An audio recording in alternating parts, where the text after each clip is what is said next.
African people. Which one we did? Wake up! Prison! The world they leave us go. Hey, African people. Say now which one we do? Wake up! Prison! Huh?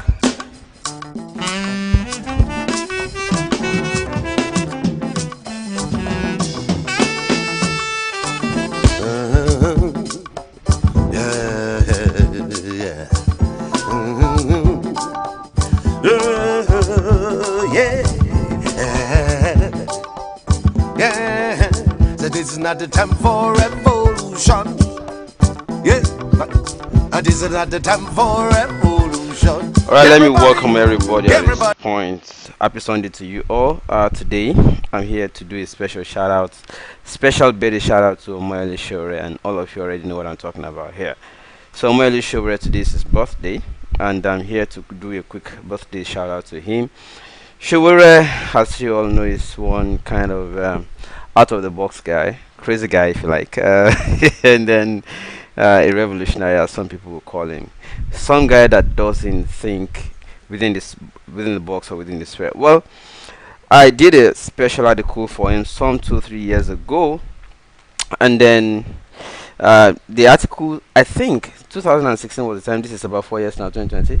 I think the article is still very much useful, so I'm going to quickly read through again because it still has its content intact, or maybe still relevant if you like. Let me quickly read through. I said Omoyele Sowore and the Birthday of Crisis by Segun Olo. I'm talking, this is the time I reused it in 2017, meaning that I wrote it originally in 2016. So I said, let me start. I said, for those who have had dates with mysteries, for those who have suppressed the inner pleasure seeking nature of their mortal bodies, and for those who have committed their own souls to impulses of the forces, this enigma remains interestingly weird. I'm talking about Omoyele Sowore, the lone voice in the wilderness. It is for the reason of today's importance regarding only the record of birth that I become self-appointed cyber compare. So MC this short anecdotal get together of followers and fans for Omoyele Sowore. If nothing, at least I can represent my own generation in telling some epic, challenging, and yet interesting tales by moonlight, or is it daylight now, about this phenomenon called Sowore. Thanks that I'm not delivering a paper or a keynote lecture. I'm only here to make reference to 2 or 3 virtues I learned through my personal encounters with this enigma. The account of Sowore's stride as student leader at the University of Lagos, like, is readily popular. In any case, I do not think I can tell the story more than some of his colleagues who witnessed it live. So I'm relieved of that task and can only relate some of my own personal experiences or encounters with him. First, I recall some occasions of him severally challenging gun-bearing or gun-throttling policemen and soldiers in isolated areas or places during some of our journeys by road together in Nigeria. Some parts on the road where rescue would not be possible, at least in case of anything. Sowore would still argue and remain resolute on his point, define weapons and threats rather than koto. I observed that in the end, Sowore's large mind was always more powerful than the military weapons. It is not because if they shot, the outcome will not be tragic, but always lived true to his own teachings that it is better to die for a revolutionary idea to live than to live for the idea to die. These words always sounded like wits to me until I saw him demonstrate them in reality in my presence. Each time I always prayed silently. Each time of these encounters, I always prayed silently that the soldiers do not kill us. Even when they ordered, kneel down there, Sowore never gets cowed. He never gets cowed. He not only defended why he would not obey such arbitrary orders, he also educated the military men, and right there too, why it is illegal for them to mistreat any civilians who are neither bearing arms nor constituted any threats whatsoever to peace, law, and order. Thankfully, although none of those scenarios turned bloody, as with my immediate fears, I always respected how he handled those hot situations without being intimidated. Sowore made guns submit to reason. It is from these experiences that I gradually learned courage and began putting my own fears down. Secondly, Second philosophy I learned from Sowore is how to believe in your own legitimate sources of earning, but never to ever be impressed by whatever wealth is accumulated by others. Sowore prefers integrity to sudden riches. I'm not sure it permits me to share examples of his rejections, even in the face of pressures. Sowore prefers doing a thing as long as he believes in the cause, without expecting or accepting a reward. He doesn't care others are building houses or mansions or showing off anything. To him, if anything is worth doing, even billions of dollars will not make him do it. From him, I learned how to possess the integrity capital, which huge money or money capital cannot purchase. It is from Sowore I also learned that building people is far greater than building houses. I've happened somehow at some people who have testified to benefiting from Showore's person building life missions. It probably would not even appreciate me to mention my own experience. But anyways, I'm a testimony. Third is that Sowore is a life of revolutionary crisis. Ladies and gentlemen, I'm reading something I wrote 2016. Sowore never mentioned revolution now as of then. He never even dreamt of contesting for presidency or anything. But I don't know how these things coincide with now. They are still relevant. But let me continue.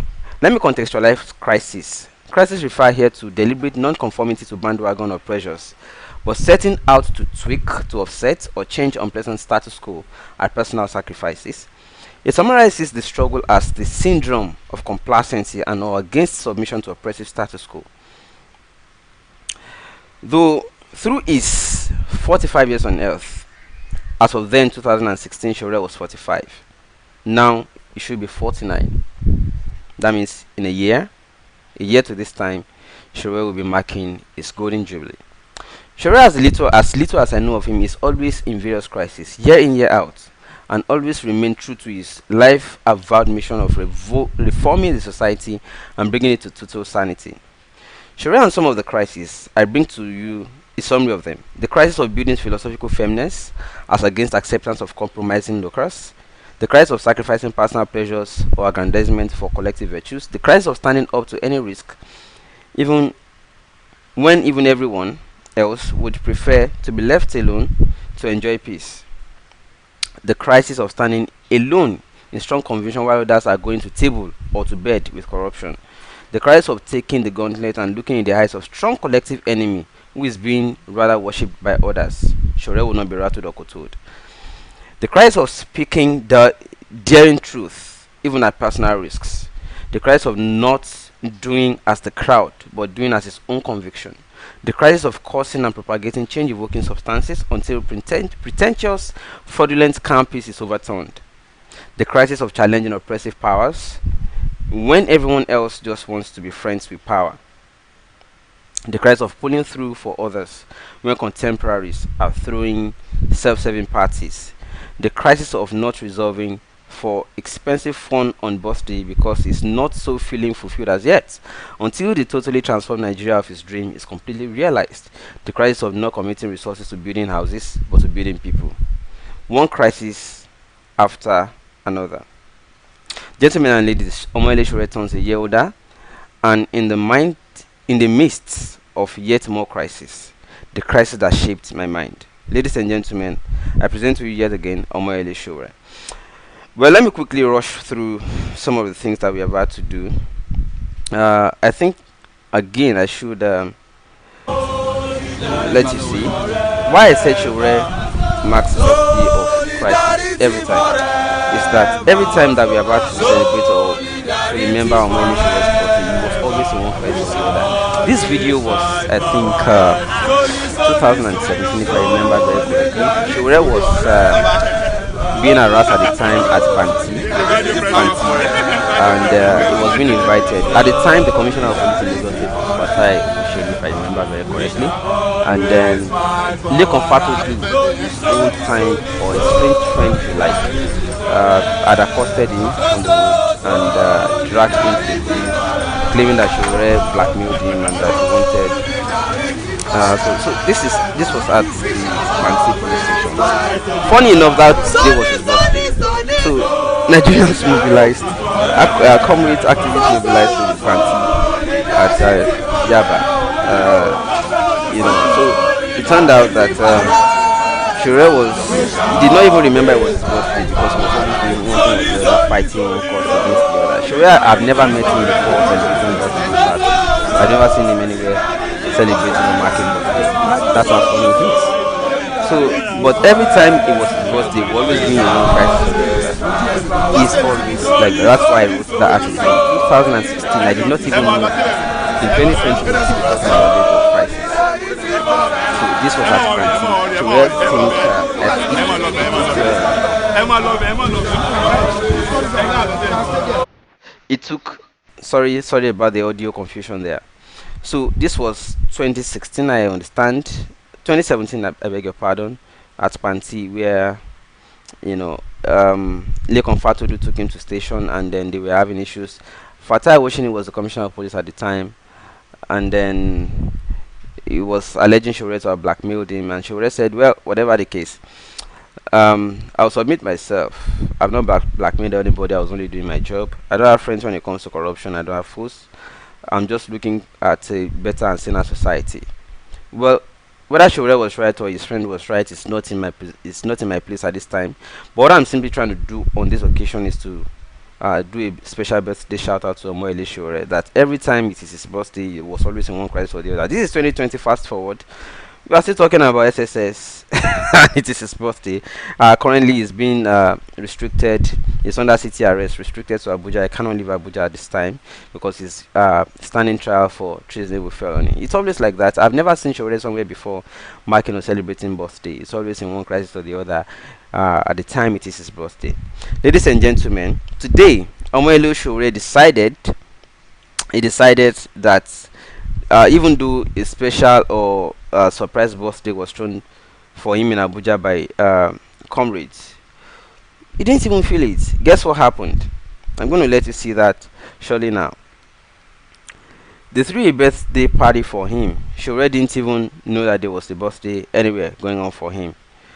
Guess what happened? He told them point blank that this has never even mattered to me. This is the birthday in Abuja today thrown for Shure. As you can see there, they threw a birthday party for him. He was just looking at them like, "You guys think I care about all these things you're doing? I don't. I don't even. I don't. I don't even care. But at any rate, I appreciate it. But it's not in my thing." Let's listen to a little of the statement he has to make to say why I don't celebrate my birthday as such. I only care about what we are looking for a better country. Maybe by then we can now begin to look at celebrating birthday. But then, why should I be happy? What am I celebrating when there are so many Nigerians dying in the hands of unscrupulous elements? Why should I be celebrating when there are so many Nigerians unlawfully jailed or incarcerated? Why should I be celebrating when there and so many and so much and so forth? So Shure doesn't feel like he's free as yet, even despite people are celebrating around him. Let's listen a little to what he has to say to the comrades after they were done dancing, clapping, and singing. Ladies and gentlemen, Omoyele Sowore today. It's sensitive to be celebrating when everybody is sad in the country. And when there's a lot still to be done to put this country on the path towards freedom. So it just feels antithetical to me that we'll be jubilating when almost all of our countrymen and women feel insecure, they feel very sad, they feel abused, they feel that there's a burden on their heads and on their shoulders and now on their head. And a lot of our people also feel hopeless that there's nobody who is out there helping to push them or dig them out of this hole into which the Nigerian political elite has put them. Because the elites are digging our people deeper and deeper into perdition. I don't need to repeat it to you what is going on in the country. That the country is insecure, that the economy has totally collapsed, and that we are in worse situation than we were in 1960. As I speak today, even the elites cannot travel out of the country and head back to Nigeria anymore. If you are coming back from London now, you have to be dropped in Ghana. your destination in Lagos because the airports are not working. They don't have the commonest instrument landing system that are available to countries like Togo, Ghana, and even Benin Republic. You know, our hospitals, we don't even want to talk about them anymore. Before they used to be mortuaries, as they say. Now mortuaries have graduated into hospitals.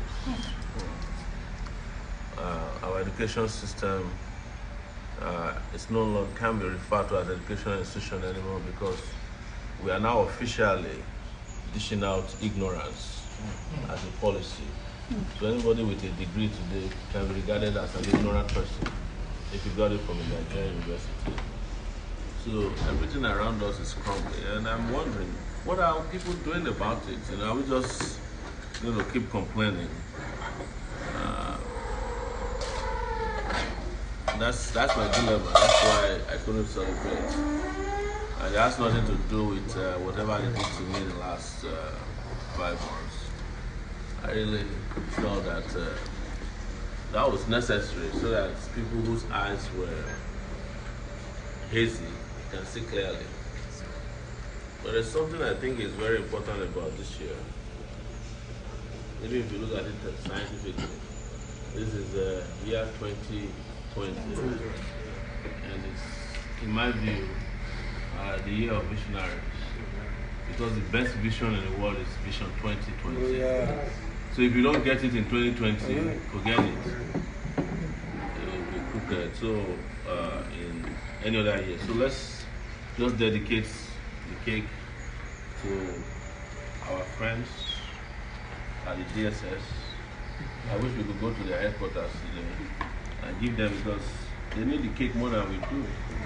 They are the ones who need love and salvation.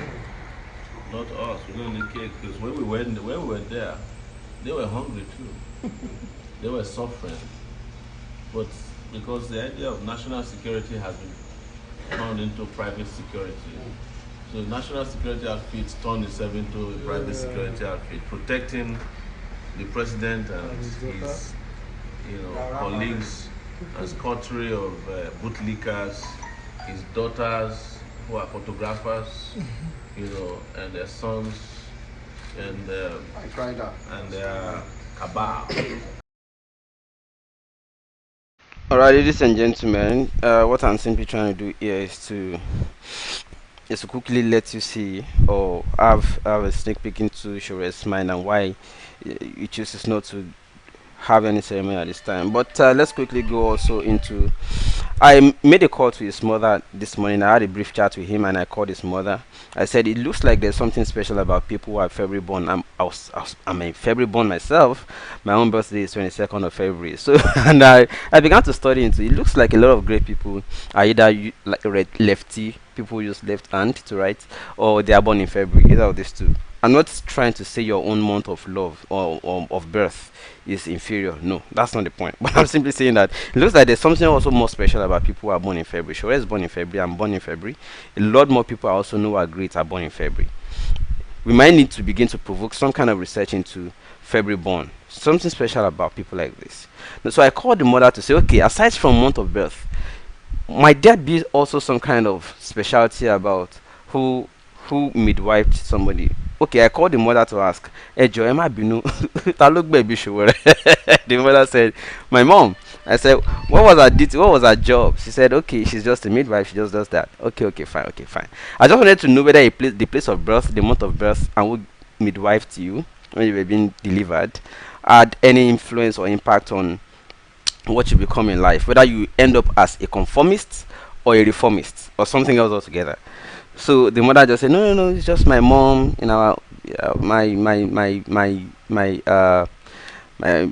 parents, my father's hometown. So Shore's grandmother was the person who midwifed him, so something like that. And then what it simply means is that there may not be necessarily be any influence of who midwifed you, but there may also be if it is orthodox or by other methods. You never know. But then whether you were giving birth to in the toilet or at the hospital or at home or anything, Shora was not giving birth to at the hospital, he was giving birth to at home. So it may not necessarily have any influence whether you took somebody to you took your wife to America to go and deliver them there. It does not necessarily mean that they will be the one to turn or change the world completely altogether. But I'm just joking. But at the same time, it is to provoke a research thought, thinking in a new direction, somehow it is all the same. But ladies and gentlemen, that's just to bring to you a special shout out to Omoyele Sowore today. I love you so much, Sowore. I wish that you achieve your dream in your lifetime. I'm tired of celebrating martyrs, like I always say. I want to celebrate more heroes when they are alive. I don't want to be celebrating martyrs when they are gone. I'm tired of that. So I want Shure to see his dream of revolutionizing the country. Whether we like it or not, all these current politicians are going to die and go off. It will be left with us. But what are they leaving for us? So we must support those who are fighting to make sure that this country gets better or this world gets better before they go. Shure Omoyele, I love you so much. Happy birthday to you. Ladies and gentlemen, I leave you with 3 questions because I'm going to come back later in the evening so that we can do this together. We're going to do like a Skype call for those of you that have special wishes for Omoyele Sowore. But the 3 questions, as you can see screen on your screen, include number 1, what do you love most about Sowore? Meaning that what endeared you to Sowore, for instance. How did you know about him that made you like him? That's number 1 question. Number 2 would be what would you like to see change about him? What do you not really to feel or like so much about him that you would like to see changed? And then number 3 is what is your special birthday wish for Omoyele Sowore? Ladies and gentlemen, I want to say at this point, it's been a good time with you guys as it's always been. I'm going to just put the curtain at this point. Thank you so much, ladies and gentlemen. I leave you with a comrade singing for Omoyele Sowore, and I draw the curtain here to say see you again later. Bye for now. When they trot, I remember when he rose. I remember. Human revolution. Yeah. African revolution. Yeah. Ethical revolution.